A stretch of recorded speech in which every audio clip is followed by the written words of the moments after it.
راغلی دی دربار ته ګناهګار یم الله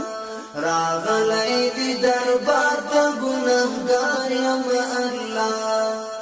په تیرو ګناهونو توبهګار یم الله د ژوند لار زموږ د نن ورځې د خپرونې موضوع بیا هم د ګناهونو نښې او د هغې علاج.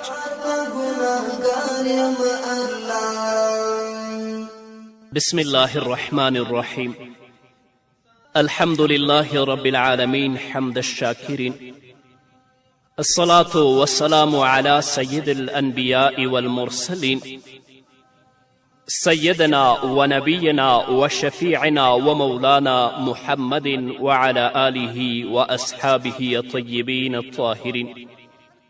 قدرمنو اوریدونکو د ژوند د لارې د خپرونې مینوالو السلام علیکم ورحمت الله وبرکاته. ستاسو روغتیا او خوشحالي د پاک رب نه غواړم په دې هیله چې د صحت او عافیت جامې پر تن ولرئ او خوشحالي مو په برخه وي. دا د زه محمد یاسین فهیم د ژوند د لارې د خپرونې په وړاندې کولو کې ستاسو په خدمت کې یم. زموږ د نن ورځې د خپرونې موضوع بیا هم د ګناهونو نښې او د هغوی علاج. درنو اوریدونکو، کله چې نفس او شیطان تاسو د ګناه طرف ته وهڅوي او د یوې ګناه مرتکب شئ نو باید زر تر زره الله رب العزت طرف ته رجوع وکړئ او خپل نفس ته تاسو سزا ورکړئ. عبدالله بن ابي بکر رضی الله تعالی عنه فرمای چې ابو طلحه انصاری رضی الله تعالی عنه په خپل باغ کې لمونځ کوه.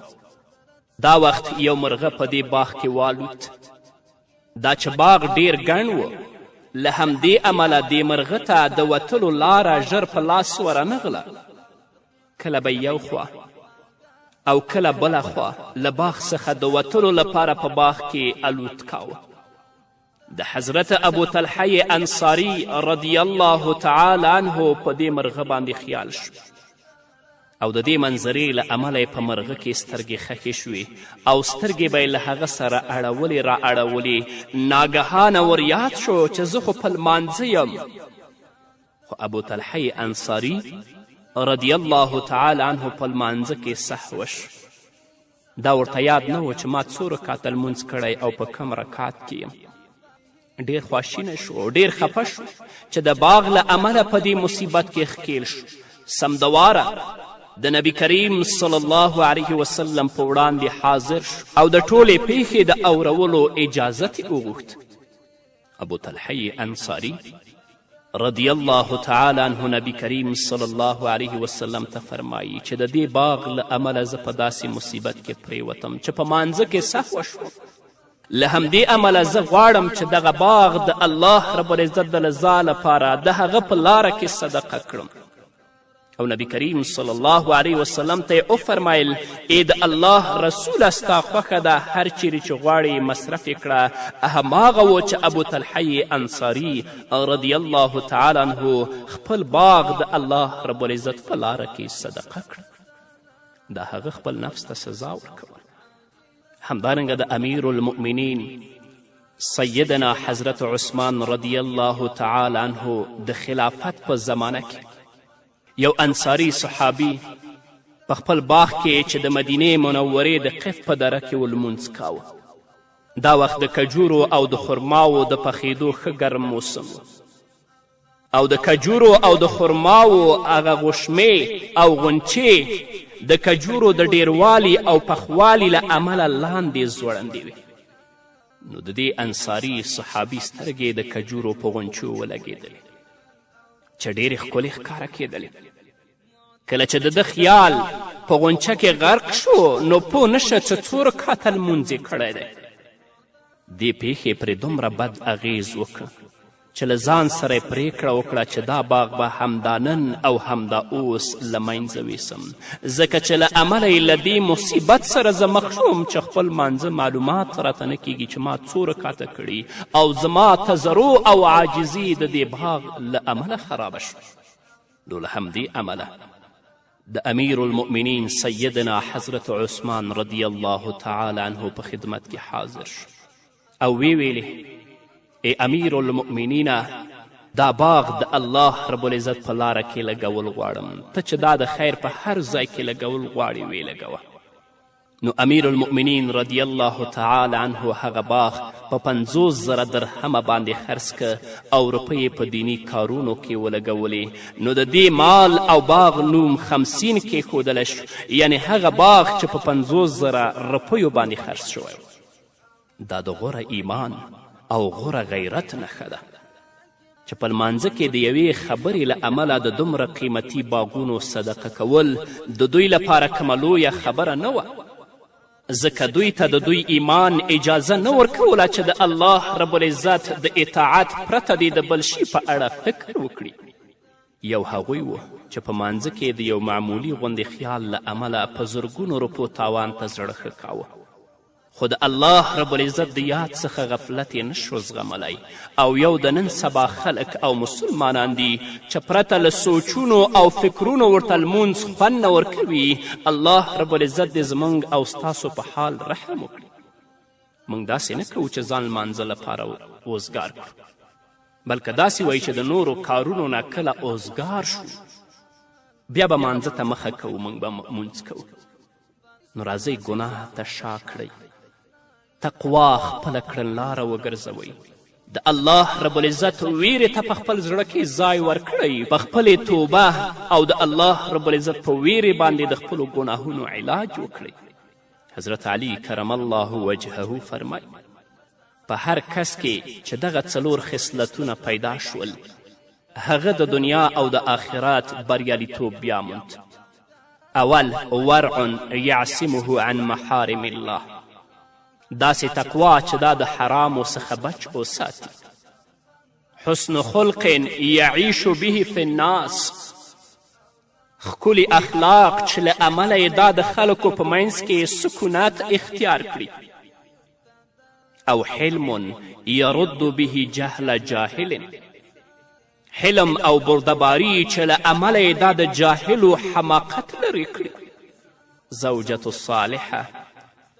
تعینه علی امور الدنیا والآخره، نیکه میرمن چې په دنیوي او اخروي کارونو کې له ده سره مرسته وکړي. ځینې داسې خلک وینو چې ځان ته متقیان وایي خو د حرامو نه ځان بچ نه ساتي. داسې خلک هم وینو چې ځان د ښایسته اخلاقو خاوند بولي خو د خلکو په منځ کې سکونت نشي کولی. ځان ته بردبار او صابر وایي خو لاکن د خپل حلم او بردباري له امله د جاهلو حماقت نشي لرې کولی. الله رب العزت دې موږ ته داسې تقوا راکړي چې د خپلې تقوا په وسیله باندې موږ د حرامو نه ځان وژغورو. الله رب العزت دې موږ ته داسې ښایسته اخلاق راکړي چې د خپلو اخلاقو په واسطه باندې په ټولنه کې محبوب وګرځو او د محبوبیت ترڅنګ د هغو په منځ کې ژوند اختیار کړو. الله دې داسې حلم او بردباري او صبر راکړي که یو جاهل ناپوه او نادان موږ ته یوه خبره کوي په خپل صبر په خپل حلم او په خپل بردباري باندې د هغه جاهل حماقت لرې کړو. نو درنو اوریدونکو، کله چې له انسان څخه ګناه وشي نو باید انسان نادم، شرمسار او پښیمانه شي. موږ داسې نه وایو چې ګناه کیدل دې ناشونې او ناممکنه وي، خو داسې ضرور وایو کله چې له انسان څخه ګناه وشي نو باید زر تر زره توبه وکړي او په خپلو ګناهونو باندې پښیمانه شي.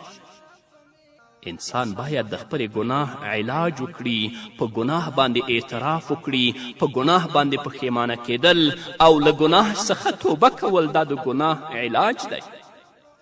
که یو سړی ګناه کوي خو په خپلې ګناه باندې نه پښیمانه کیږي،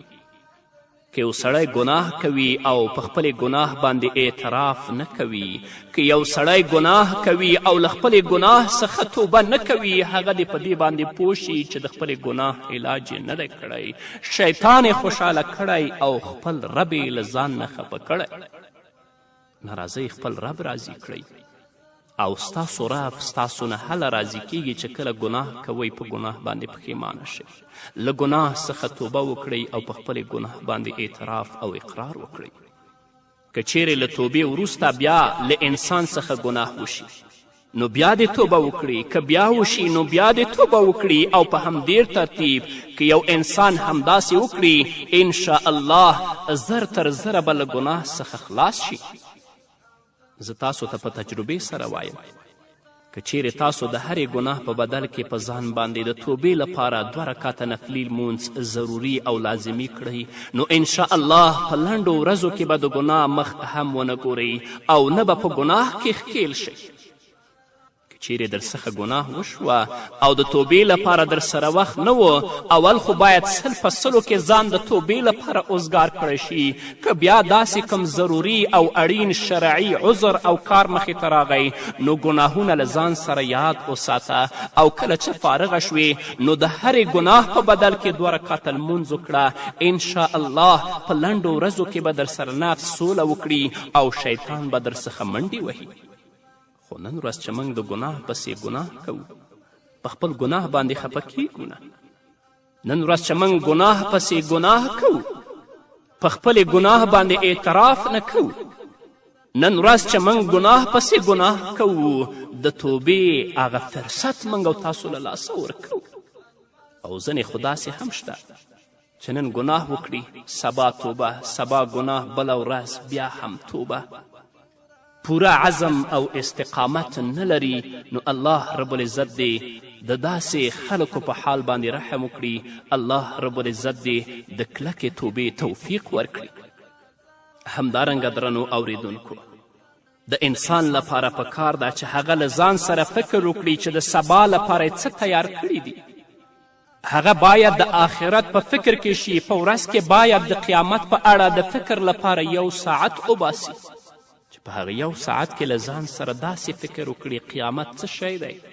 کله به راځي له مرګه وروسته موږ ته څه شی مخې ته راتلونکي دي له مرګ څخه واخله تر جنت او دوزخ ته د ورتلو پورې له موږ سره څه کیدونکي دي انسان باید له ځان سره داسې فکر وکړي چې یوه داسې ورځ به راشي چې زه به پکې له دې فاني نړۍ څخه د ابدي ژوند په لور کډه وکړم مال دولت عزت شرافت میرمن بچی ځمکه موټرې بنګلې باغونه ورور خور مور او پلار دا هر څه به راڅخه پاتې شي او زه به یوازې له خپلو اعمالو سره بېیاره او بې مددګاره د قبر په توره کنده کې پرېوځم او هلته په قبر کې به 2 ملائکې د سوال او ځواب لپاره راشي که چیرې زما اعمال ښه او نیک وي نو په ښه ښکلي صورت کې به راشي او که الله رب العزت مکړه اعمال مې بد وي نو په داسې هیبتناکه او ویرونکي څیره کې به راشي چې زړونه پړق شوي په ډیر ویرونکي آواز سره به پوښتنه وکړي چې ستا رب څوک ستا دین څه دی او ستا نبي څوک دی نو راځئ درنو اوریدونکو ګناهونو ته شا کړئ تقوا اختیار کړئ تر څو الله رب العزت هغه سخت حالات په موږ او تاسو باندې آسانه کړي او د هغو 2 ملائکو په سوال کې الله رب العزت موږ او تاسو کامیابه کړي په همدې هیله درنو اوریدونکو نور به م واورو خو د یوې دمې نه وروسته تا تل یم نازولی په بې شمېره نعمتونو تا تل یم نازولی په بې شمېره نعمتونو تا تل یم نازولی په بې شمېره نعمتونو خو زه یم چې شکر ته تل خوار یم الله خو زه یم چې شکر ته تل خوار یم الله په تېرو ګناهونو توبهګار یم الله راغلی دی دربار ته ګنهګار یم الله راغلی دی دربار ته ګنهګار یم الله په تېرو ګناهونو توبهګار یم الله راغلی دی دربار ته ګنهګار یم الله راغلی دی دربار ته ګنهګار یم الله درنو اوریدونکو بیا هم زموږ سلامونه ومنئ. نو ګرانه وروره، خپل نفس ته ووایه ای زما نفسه، په هغه بېیاره او بې مددګاره ځای کې به ته څه وایې؟ هلته به ستا هیڅ یار او مرسته کوونکی نه وي پرته له خپلو نیکو اعمالو. که ستا اعمال نیک ول، ژوند دې د الله رب العزت د کلام په رڼا کې او د نبی کریم صلی الله علیه وسلم د احادیثو په رڼا کې تیر کړی وي، نو هلته به دې ځوابونه سم او برابر وي. چې کله دې ځوابونه سم او برابر ول، الله رب العزت به د جنت کړکۍ تا ته ستا په قبر کې خلاصه کړي. او که الله مکړه په ځوابونو کې د ژبه بنده شوه، نو قبر به درته د اور لمبه شي. نو که غواړې چې ستا په قبر کې الله رب العزت تا ته جنت طرف ته کړکۍ خلاصه کړي، راځه ګناهونه پرېږده، الله ته متوجه شه، د الله نه وویرېږه، په کړو ګناهونو باندې توبه وباسه. او که د دنیا په ژوند باندې دوکه شوې، د دنیا ژوند ته دې ژوند ویلې، ګناه ته دې ګناه نه ویله، ثواب ته دې ثواب نه ویلې، نو هلته به د ملائکو په سوالونو او په ځوابونو کې ناکامه یې او ستا قبر به تا ته د اور لمبه شي. الله رب العزت دې موږ ترې وساتي. له دې وروسته به د قیامت په ورځ له قبر څخه پاڅول کیږي او تا ته به ستا عملنامه درکول کیږي، هغه عملنامه چې په هغې کې ستا ټول ښه او بد لیکل شوي وي. هلته به ته د ټول عمر حساب ورکوې. که عملنامه په ښي لاس درکړه شوه، نو پوه شه چې بریالی شوې او جنت ته لاړې. او که الله مکړه عملنامه یې په چپ لاس درکړه، نو بیا دې خیر نشته. الله رب العزت به دې د دوزخ داسې کندو ته ګزار کړي چې پورته کېدل ترې امکان نه لري. بیا هم درنو اوریدونکو، خویندو او ورونو، په وار وار سره وایم، ګناهونه پرېږدئ، د الله نه وویرېږئ، خپل د مانځه پابند شئ،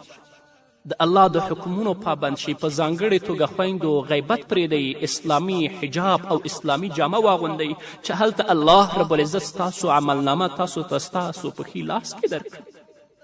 او که خدای مکړه عملنامه په چاپ لاس کې درکړی شوه، نو بیا به د الله رب العزت د جهنم داسې کندو ته ګزار کړي چې بیا د راوتلو امکان پکې نشته. د عملنامې له ورکولو وروسته به په پل صراط باندې تیریږي. نو ای زما نادان نفسه، سره له دې چې په دې ټولو خبرو باندې ایمان لري او په دې هر څه پوهیږي چې دا هر څه کیدونکي او راتلونکي دي، نو بیا ولې په دوکه کې پرېوتی؟ ولې غفلت کوې او ځان ولې بې خبره نیسې؟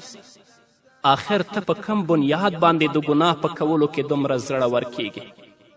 آیا داسې ګمان کوې چې تل تر تله به ژوندی؟ نه، پخپله د ځان غم وکړه.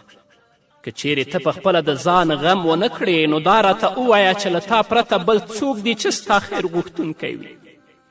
ای زما نفسه، ځان د خپله لاسه د دوزخ په کنده کې مه اچوه. پاڅه او سر له نن څخه د ځان غم وکړه او د آخرت د تل پاتې ژوند لپاره تیاری وکړه. که رب در څخه ناراضه وي، نو پخلا یې کړه، او که په ځان پوهې چې د رب نافرمانی دې نه ده کړې، نو پام چې در څخه ناراضه نشي. که چیرې هر انسان په ورځ کې ساعت نیم ساعت داسې فکر لپاره وباسي، نو زه په دعوا سره وایم که الله رب العزت وغوښتل، په ورځ دوو کې به مو د ژوند لاره بدله شي. په زړه کې به مو ویره پیدا شي او د ویرې پیدا کېدو سره سم به له تاسو سره د خپلو کړو ګناهونو څخه د توبې کولو فکر هم پیدا شي. که داسې تاسو وکړل، نو په راتلونکي کې به نیک کارونه تاسو ته آسانه شي او په آساني سره به یې کولی شئ. او که خدای مکړه غفلت و، بې اعتنایي وه، په ګناه باندې اصرار و، بیا به نه د الله رب العزت ویره ستا په زړه کې وي او نه به ته د توبې فرصت پیدا کړې او نه به دا وخت تا ته پیدا شي چې ګناه پرېږدې او نیک کارونه وکړي. الله رب العزت دې زموږ او ستاسو په حالاتو باندې رحم وکړي. همدارنګه د سهار یا ماسخوتن له مانځه څخه وروسته لږ وخت کښېنه، سر ځوړند کړه، له ځان سره محاسبه وکړه چې څه دې کړي دي. بیا الله رب العزت ته په زاریو شه او ووایه ای زما ربه، زه د نفس او شیطان څخه مغلوب شوی یم. دا زما د هرې ورځې کار او ژوند دی. یعنی خپل رب ته د خپلې مجبوري او بېوسي په وړاندې کولو سره ووایه ای الله زه د څلورو اړخونو څخه په ګرداب کې نښته یم ای الله زه خو تش په خولې باندې مسلمان یم خو لکه څنګه چې ستا د دین غوښتنه ده هغسې نه یم په مصیبتونو او کړاوونو کې بند یم ډېر بېوسه یم له ما سره مرسته وکړه یا الله زما حالات بدل کړه ما له خپل رحم څخه مه بې برخې کوه زه ډیر عاجز بنده یم ته ارحم الراحمین یې زما لوی او واړه ټول ګناهونه معاف کړه ای الله ستا وعده حق او ریښتینې ده زه اقراري مجرم یم زه د خپلو ګناهونو د پرېښودلو سمه پخه اراده کوم ای الله په راتلونکي کې ته ما په خپل حفظ کې واخله که چیرې یو انسان د لږ وخت لپاره دا عمل وکړي نو انشاءالله چې الله رب العزت به یې د ژوند لاره بدله کړي خو افسوس بیا هم افسوس چې موږ ګناه کوو خو ګناه ته ګناه نه وایو بیا هم افسوس ګناه کوو په خپلې ګناه باندې خفه کیږو هم نه چې څه مو کړي دي ګناه کوو خو توبه نه وباسو د الله رب العزت طرف ته رجوع نه کوو مخکې له دې چې یو مسلمان ګناه ته نږدې کیږي باید په دې باندې ځان پوه کړي چې یو مسلمان د الله رب العزت په وړاندې څومره اهمیت او درجه لري الله فرمایي ولعبد مؤمن خیر من مشرک ولو اعجبکم یو مسلمان غلام د آزاد مشرک نه ډیر غوره دی که څه هم هغه مشرک تاسو ته هر څومره ښه معلومیږي همدارنګه درنو اوریدونکو الله رب العزت شیطان سره دښمني د انسان له عمله کړې ده اوس به دا ډیره بده او د شرم خبره وي چې یو څوک ستا په سر له یو چا سره دښمني وکړي او ته هغه ته د ورورګلوي لاس ورکړي نه ګناهونه پرېږده الله ته رجوع وکړه خپل هغه منصب او موقف وپیژنه تر څو ستا رب ستاسو نه راضي شي په همدې هیله درنو اوریدونکو دا وه زموږ د نن ورځې خپرونه چې ستاسو درانه حضور ته وړاندې شوه تر بلې خپرونې پورې چې زه بیا هم ستاسو درانه حضور ته راځم تاسو ټول په لوی او بخښونکي الله سپارم پاتې ژوند مو نیکمرغه ښاد بریالي او کامیاب اوسئ عمل باندې می نصیب خپل فضل می ترې ژغورم عمل باندې می نصیب خپل فضل می ترې ژغورم عمل باندې می نصیب خپل فضل می ترې ژغورم کنه سم مستحق زد فی النار یم الله كان سم مستحق زد في النار يا ما الله فتير گناهونو توبگار يا ما الله راغلی دی دربار تا گناهگار يا ما الله راغلی دی دربار تا گناهگار يا ما الله فتير گناهونو توبگار يا ما راغلی دی دربار تا گناهگار یم الله راغلی دی دربار تا گناهگار یم الله قادر مقتدر نجات را لدی لعنا قادر مقتدر نجات را لدی لعنا قادر مقتدر نجات را لدی لعنا وسواس د شیطان کی را حصار یم الله وسواس د شیطان کی را حصار یم الله